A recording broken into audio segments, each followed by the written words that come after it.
The following videos were taken from TikTok to bring awareness. These videos do not belong to me, but to @JusticeForNoah1111 on TikTok. Please share her story. Disclaimer: these are allegations and have not yet been proven in court.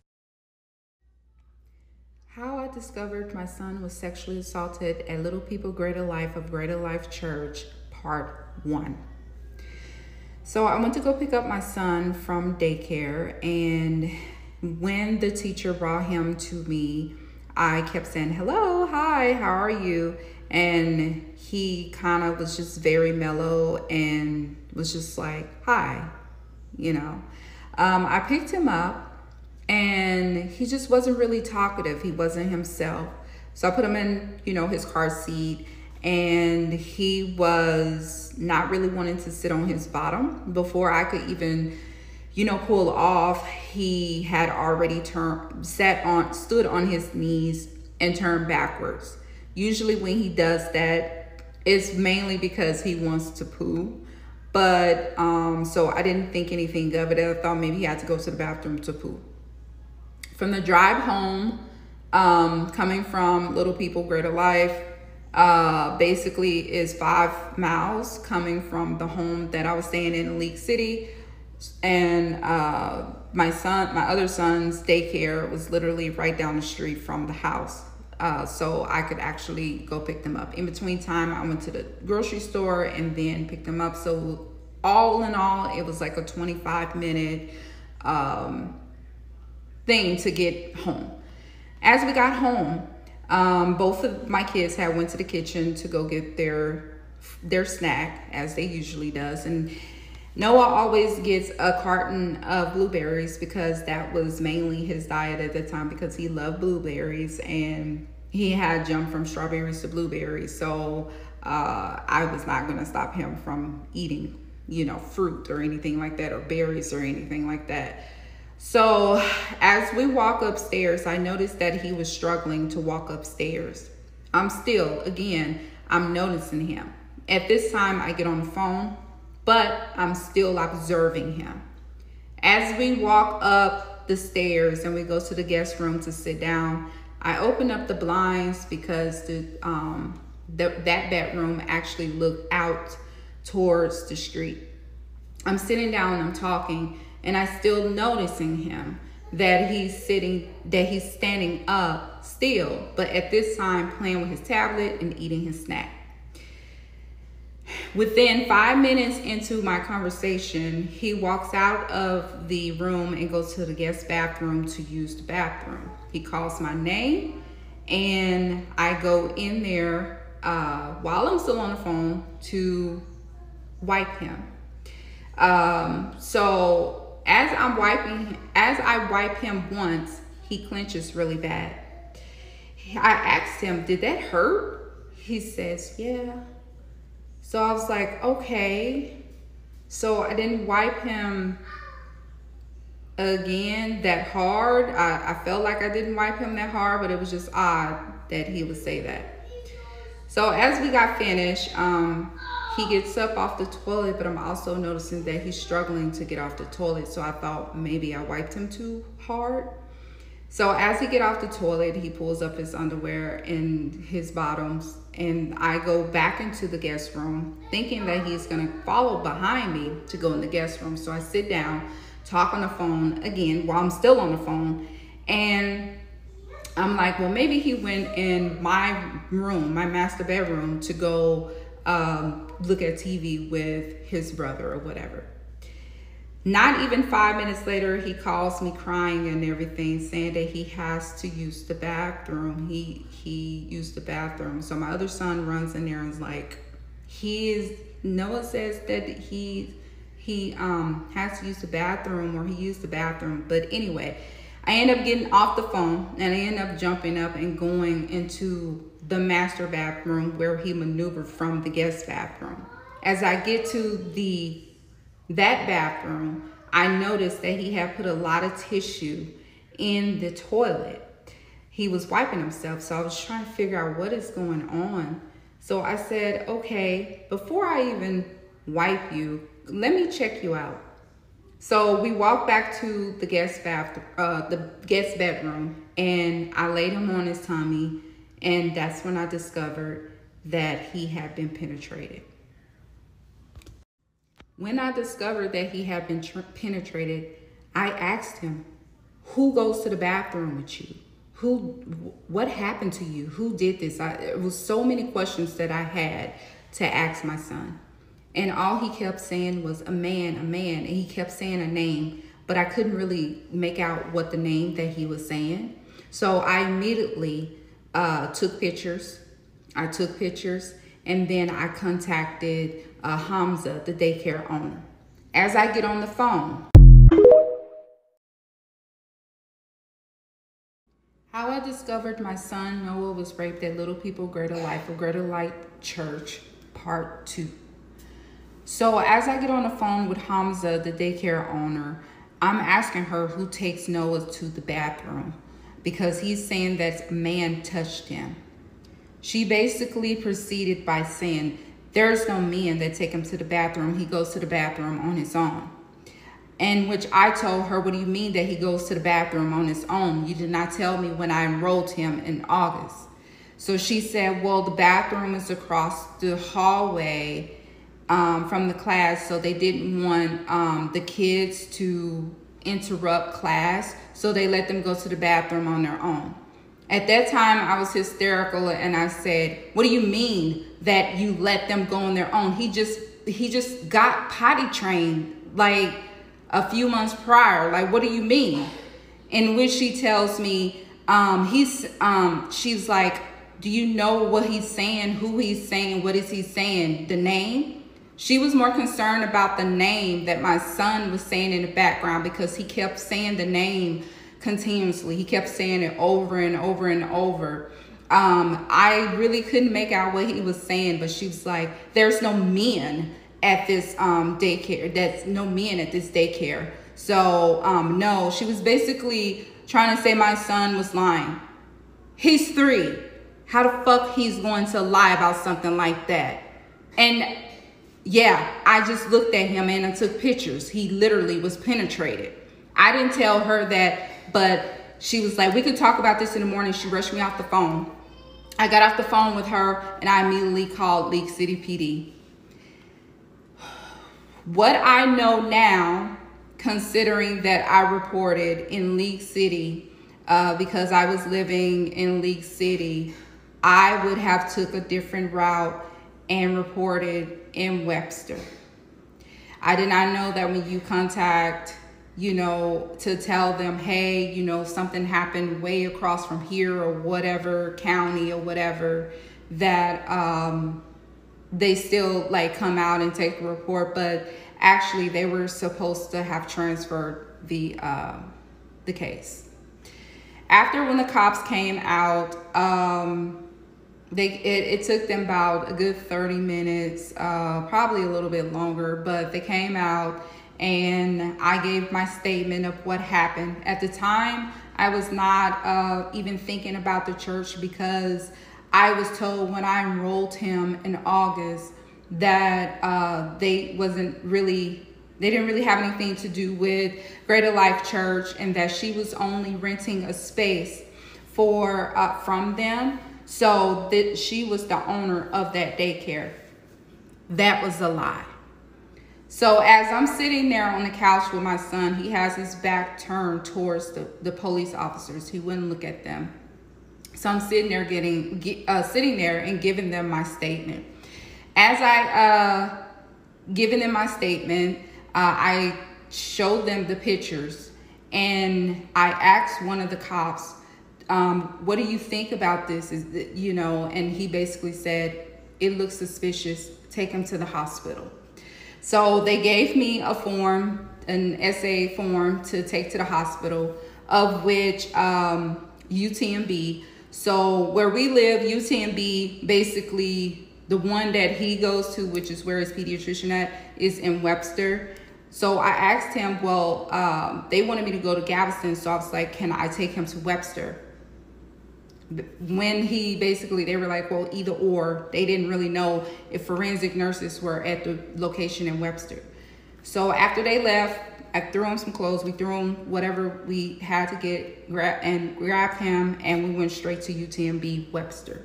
Once we got to UTMB Webster, we went into triage, and I explained to the RN what happened. There was this tech that was a guy, and he started walking towards me and Noah to put the blood pressure cup on his arm. As he's getting ready to put the blood pressure cup on his arm, Noah did this. He is never squeamish around anyone. He had, prior to this, he have always been happy-go-lucky, speak to man, woman, boy, girl, it didn't matter. But immediately I told him to step back. Something obviously is going on. So that is when the RN, she looked at that too. She was just like, So she said, she asked me about, him getting checked there, but she also informed me that there was no forensic nurse. In which I told her, I'm getting up and I'm leaving. I'm going to the one in UTMB Galveston. Left there, went to UTMB in Galveston. When we got to UTMB Galveston, they immediately triaged us. I told them everything that had happened, the doctor and everything. I even showed them the pictures. She had the look on her face. Okay.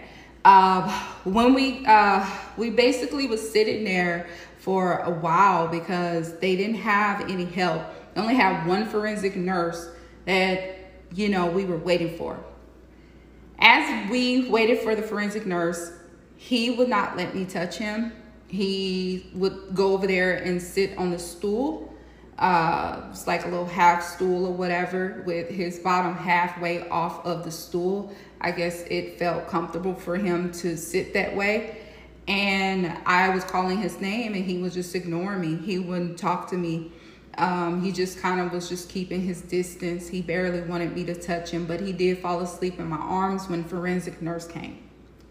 Forensic nurse went through the whole protocol to me and to let me know that everything, with the doctor as well, to let me know everything, the steps and everything of doing a SANE exam, which is a rape kit exam for the lab report. When she came back, she said that, before she went to go check to see if the room was completely done. But before she came in, Noah made a disturbing statement saying that gesturing, he was on my back. When she came in, I told the nurse what he said. And I said, well, maybe he won't talk to you. I don't know, because he doesn't really know you. She said, you'll be surprised. When she came back with him, because he did end up falling asleep and everything. So when she came back with him, he was upset. So of course they had to wake him up to do the testing. She said he did say something. And she went through the whole everything with the doctor, with me. The doctor talked to me, like they asked me questions. At that time, I was confused. I didn't know how to feel. And basically I was trying to figure out who did this to him. I was confused because at the time, I didn't even have the church in my head at that time. She gave me the paperwork. They did give me the paperwork. And final diagnosis says sexual assault of a child. When we got home, as we getting home, I contacted Noah's father to let him know what happened. Even though I haven't seen him in 2 years, he still would like check in, every now and then or whatever. And so that was the one time that I said, hey, you need to call me to find out. There's something serious that's going on. He called me. I told him everything that was going on. And his first reaction, I'm gonna be completely honest, he said, don't worry about anything. I have my full legal team. And yeah. As I'm telling him everything and sending him pictures, he couldn't believe what the pictures that I took.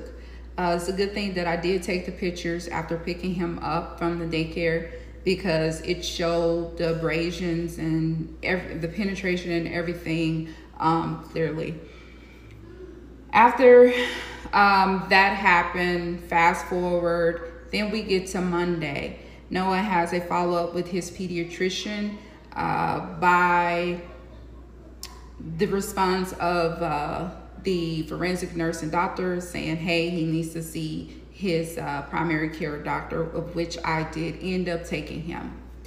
This is when it gets crazy. When I take him to his doctor's appointment, we see the aftermath of what had happened.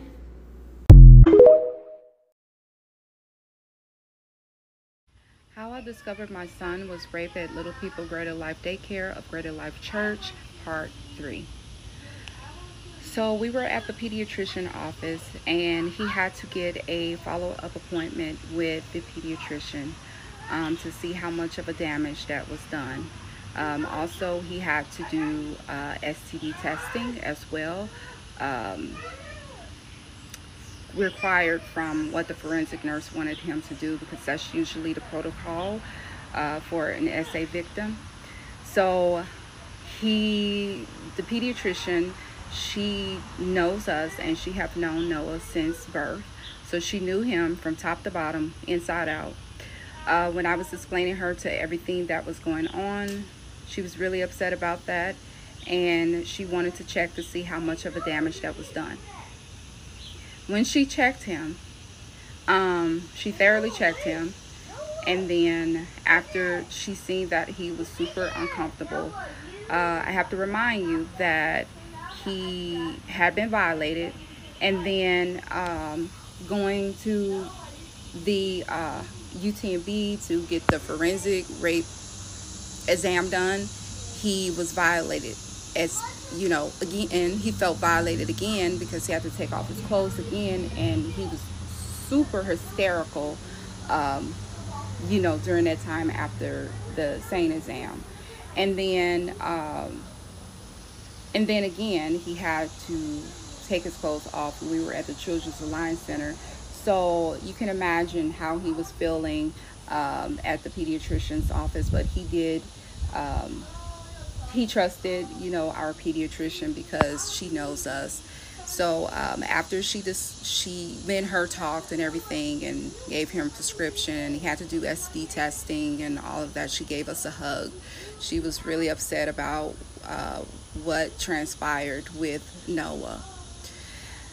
I was really upset because I had seen the aftermath of how much damage that was done. So after we had left, I was contemplating on going straight to the daycare, which I did.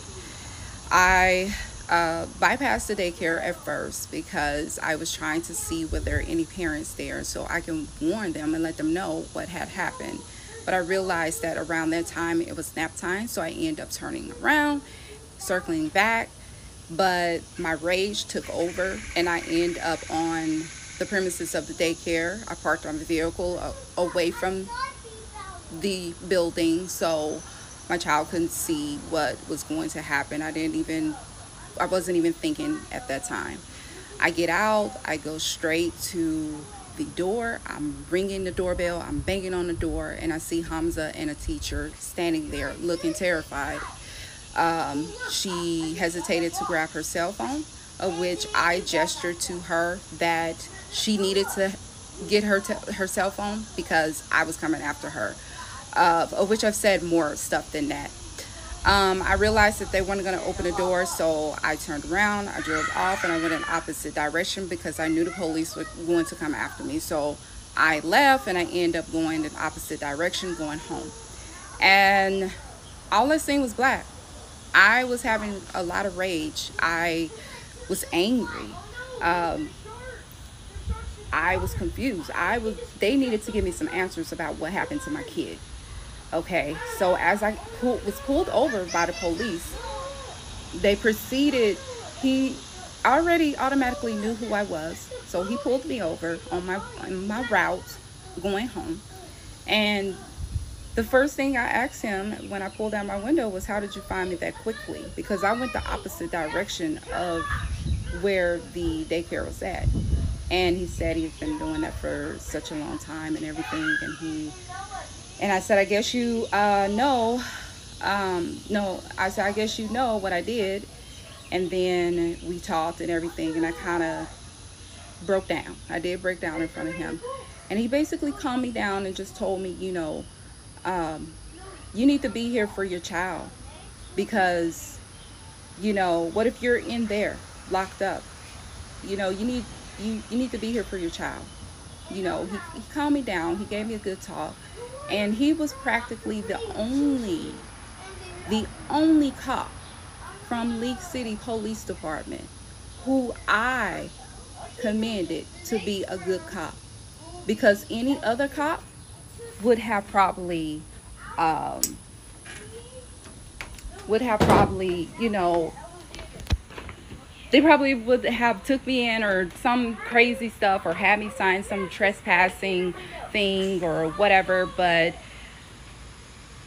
he was a good cop. He was really good.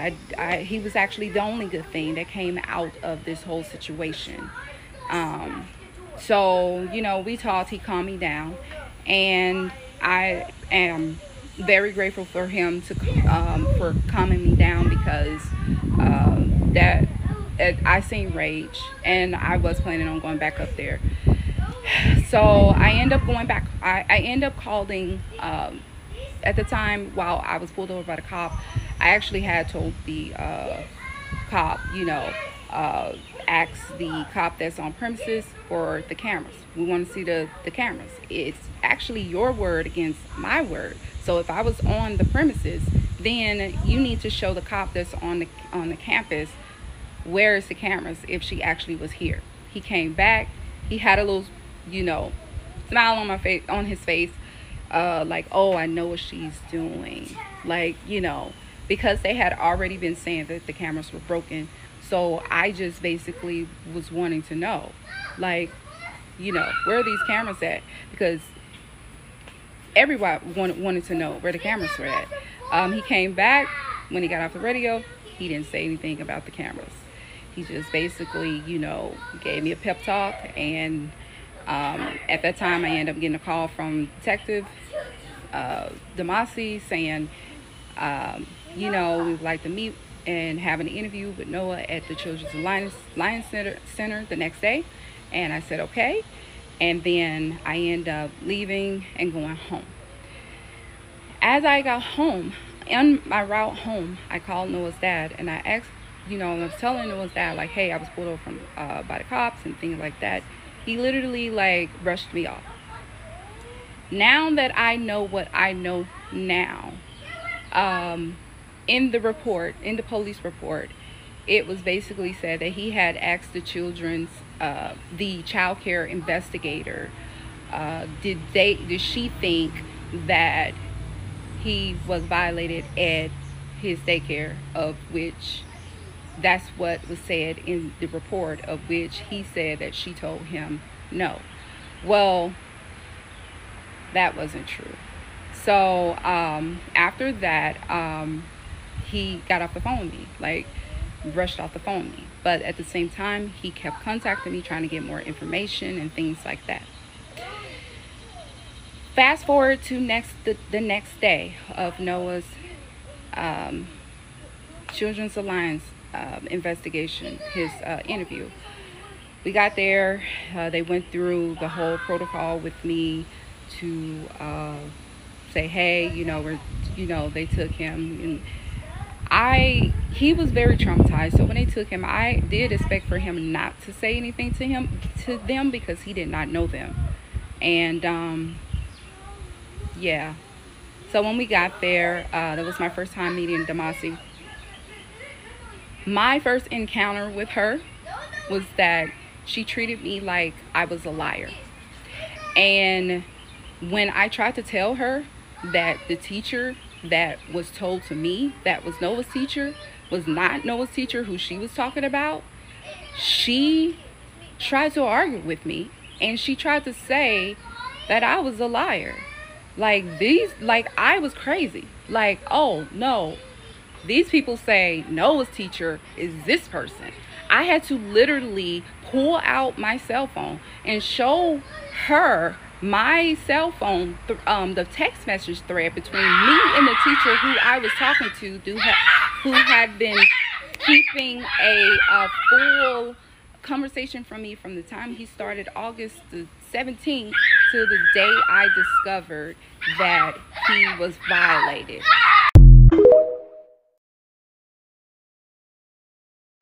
How I discovered my son was raped at Little People Greater Life of Greater Life Church, Part 4.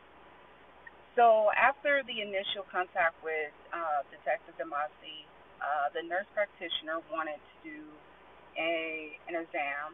At first I was hesitant, but she explained to me that if Noah had a large stool burden, usually that happens when the child is penetrated. So she basically was just going through the protocol with me and everything.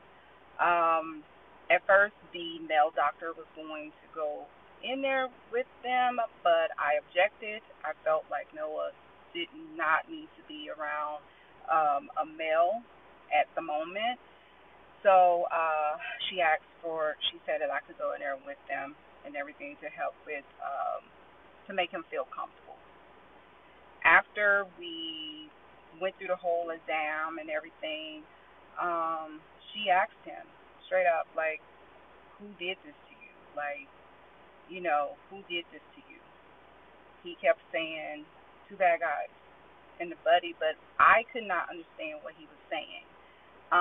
She caught what he said, and I asked her, did you hear what he said that last time that he said it? She said it sounded like he said two bad guys and a buddy. So she said that she was going to get with the detective and let her know what he said to her. Okay. Fast forward after we left, that following week, that weekend, we basically just was held up in the house. I noticed that some vehicles were driving by my home and turning around in the neighbor's house driveway and turning back around. And as long as I had been there for 7.5 years, we never had that type of traffic before. And that was a cul-de-sac, and it was pretty quiet over there. So I didn't understand, at first, like, what was going on. I even took a picture of one of the vehicles and even sent the picture of the vehicle to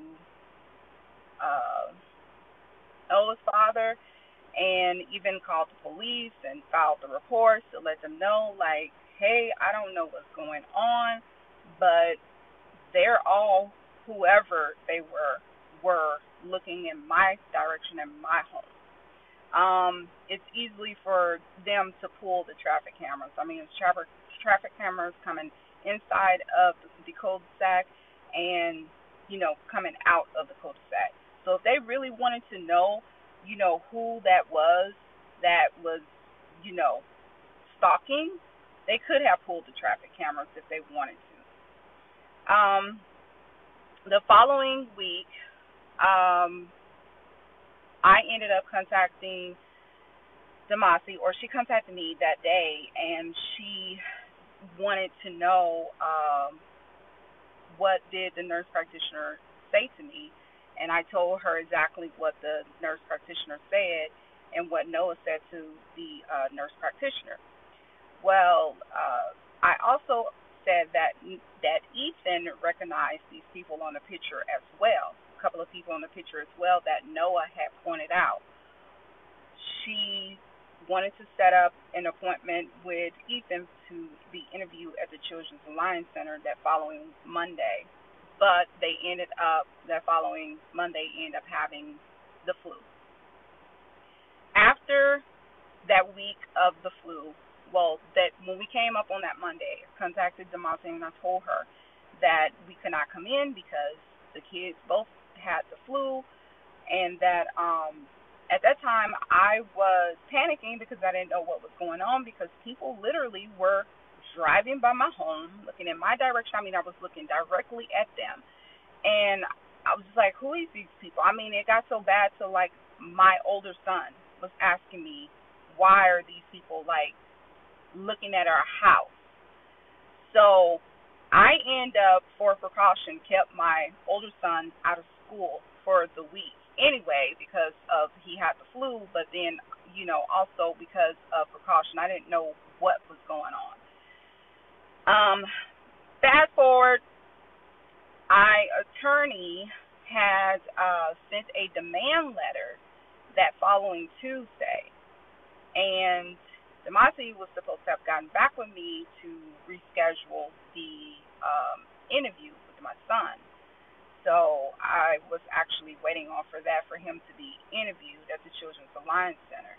But that following Tuesday, the week after they were sick, I ended up, getting the email saying, from the attorney's office saying, hey, we're going to send the demand letter to the church and daycare to let them know that if they, destroy any evidence, that they will be hit with tampering obstruction charges.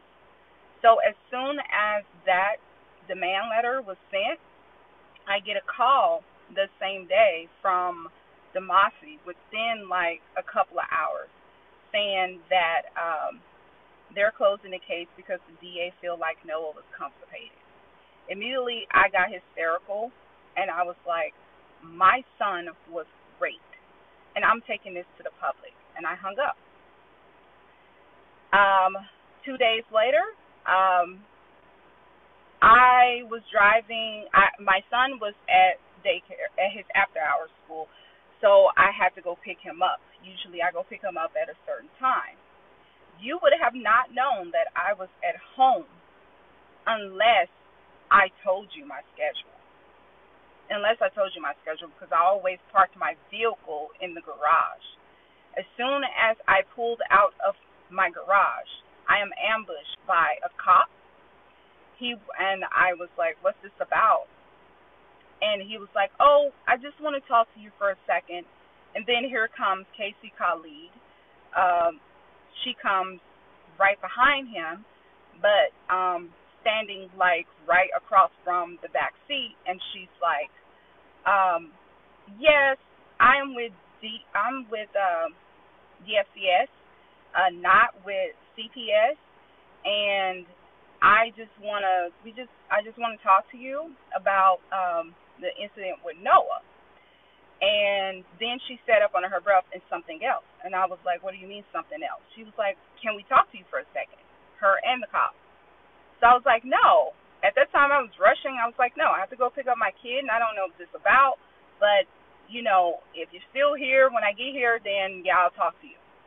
So I drove out, contacted the attorney, let them know what was going on. I couldn't get in touch with him. I contacted my mom, was telling her what was going on, and she was telling me to be calm and everything. So as I go pick up Ethan, my son, my oldest son, I come back home, and they're still standing there. So I pulled in my driveway, my garage, and then I went out. I opened the front door, and I let her know right away, hey, we have representation. So, and I said the name of the attorney and the firm, and I asked what this was about. She kind of looked at me, and she was like, we just want to talk to you about what, the thing you said about Noah. So at that time, I had my mom on speakerphone. So they come in the house, and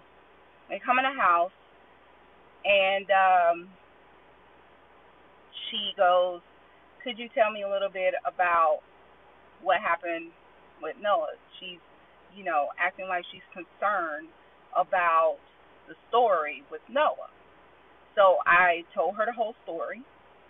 But the first thing that I noticed was that the body cam, I made sure the body cam was on. With the cop, I looked at his body cam, and I made sure it was on. So then I looked at her, and I continued the story. And so she goes, okay, and there's something else. And I said, what do you mean something else? And she goes, we're concerned about your mental health. And I was like, my mental health? And my mom was like, her mental health? What's going on? And she was like, did you go to the daycare and bang on the door and all of that? And I said, I sure in the hell did, and I'll do it again. She said, and did you call the police and the police department and file reports saying that people were driving by your home and stalking you and things like that? And I was like, yes, because they were. I was like, I even showed a picture to the cop that the vehicle that was doing that, and there were other vehicles that was doing it, and where it was like a lot of traffic. So then she goes, well, they said that he was constipated. So, and I was like, my son was not constipated. Actually, I have the medical records. How I discovered my son was raped at Little People Greater Life Daycare of Greater Life Church, Part 5. So as I'm trying to explain to Casey Khalid that I have the medical records to prove that my son was sexually assaulted at the daycare, she initially tells me, oh, well, I want to see the paperwork. So I go upstairs and I get the paperwork, and my mom's on the phone the whole time, and she was like, I don't think you should show her anything. This doesn't even sound right, like the way how she's talking. And I told my mom, it's fine. I'm going to go down there and prove that he was sexually assaulted, because I got this paperwork from the forensic nurse to show that he was sexually assaulted. So as I go downstairs, the cop is standing right there. Casey Khalid is standing right there. I open a folder. I take out the first paper, which is the discharge paper, and I show her. Final diagnosis says sexual assault of a child. I show her. She looks at it. She overlooks what I'm showing her. She goes down where it says medication, and it says Miralax. It says Miralax right here. I said, that's because they give them Miralax when they're penetrated. They had no choice but to give him Miralax just in case he's stopped up. So she goes, I don't understand why you want to accept the fact that your son is constipated. So then I tell her, my son was not constipated. Matter of fact, I carried my son for 9 months. I carried him from 9 months. I know him from top to bottom, inside out. And I'm sorry that you feel that my son was constipated, but you're not a medical professional. And then I looked at the police officer and told him, I'm sorry, but you're not a medical professional either. And the DA is not a medical professional. My son was raped. So she goes, well, I'm sorry, but that is what the nurse, that is what they're saying. That's what they're saying. They're saying that he was not raped and all of this stuff, whatever. And then she starts to ask me, where was Noah's father? Where did he live? And all of this stuff. And then I caught myself and I said, me and my mom both at the same time, why do you want to know where he lives? Why do you want to know? What does that have to do with Noah being raped? What do you want to know about him? And then I said, no, you need to leave. Get out. And she looks at me like, okay. And she leaves. As she's walking out the door, I tell her, you can contact my attorney. Gave her the information again. And she just kind of looked at me and just walked off, all pissed off or whatever, because I made her get the hell out of my house. And then once I got out, my mom was like, nope, that don't sound right. That don't sound right. That don't sound right. So I told my mom, hey, I'm going to call you back. The attorney was giving me a call. So I told the attorney everything that was going on. The first thing they said was, go get the police report. So I leave home. I go up to the police department. I go get a copy of the police report. When I get the police report, before I even get in my vehicle, I scan through the police report, and there's Noah's father name all over this police report. And I'm like, what does he have to do with the police report? Like, why is his name all over this police report? I mean, he don't even know anything about our day-to-day life. So I'm just reading, and I see that something about, he said that, you know, I'm crazy and all of this stuff or whatever. So I contact my attorney. I say, hey, I got the police report, and Andrew's name is all over this police report, and they said is saying that he said crazy stuff about me. Like, this whole police report is false. And she says, we were expecting for the police report to be false, to be fabricated. So just don't confront him, don't say anything to him about it.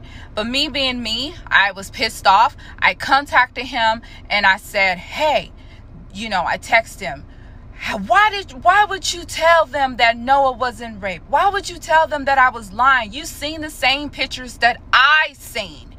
And I was like, you know what? This is defamation. I'm going after you after defamation. So he sends me a screenshot of his attorney and all of that. And so I text him and I was like, you're just doing that because I don't want to be with you. You're just doing this because I didn't comply when you asked me to come to your house. You've never been in Noah's life. You've never been around. So I don't understand why, you would do this to us. And he didn't respond. So, I just blocked him and didn't talk to him. Didn't talk to him for, since all of this stuff was going on.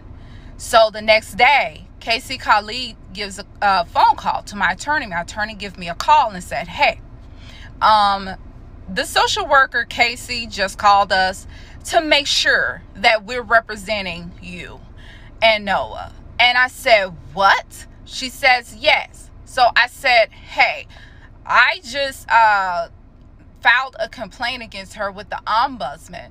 And I contacted Wayne Moore, which was her supervisor, to tell him that I didn't want her no longer on this case because of her professionalism and everything.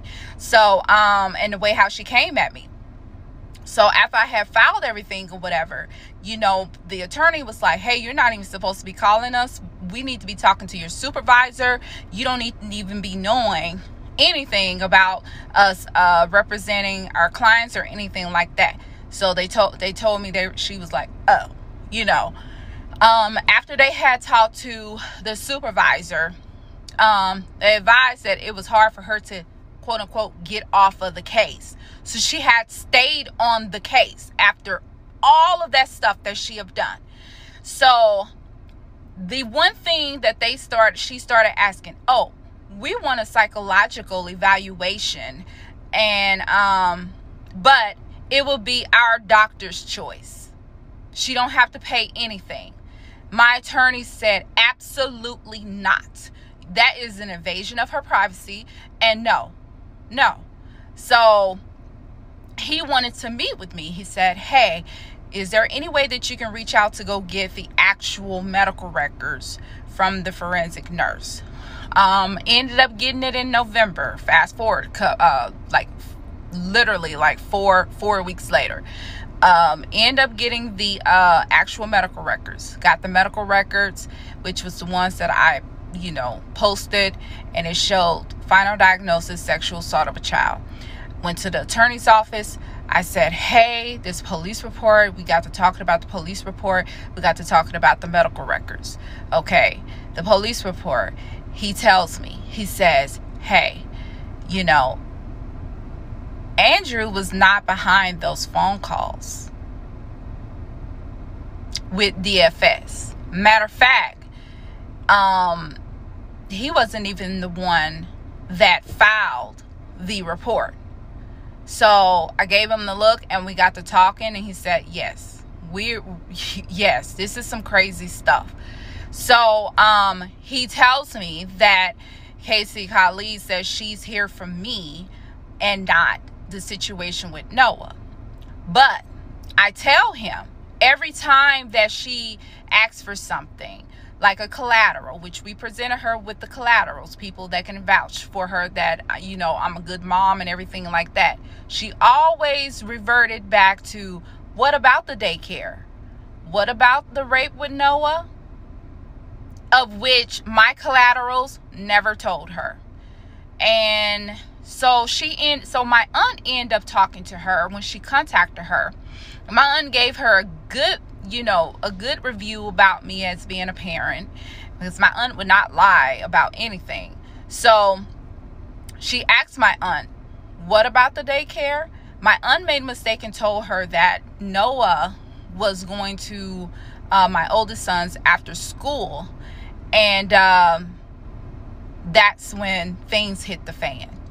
So fast forward a couple of days later to a week or whatever, we ended up getting the lab report, which was in January. How I ended up getting the lab report, I ended up contacting Houston Crime Lab to get the lab report. So I contacted the attorney and I said, hey, they said that the lab report had been done since the second week of January. And here it is, the end of January.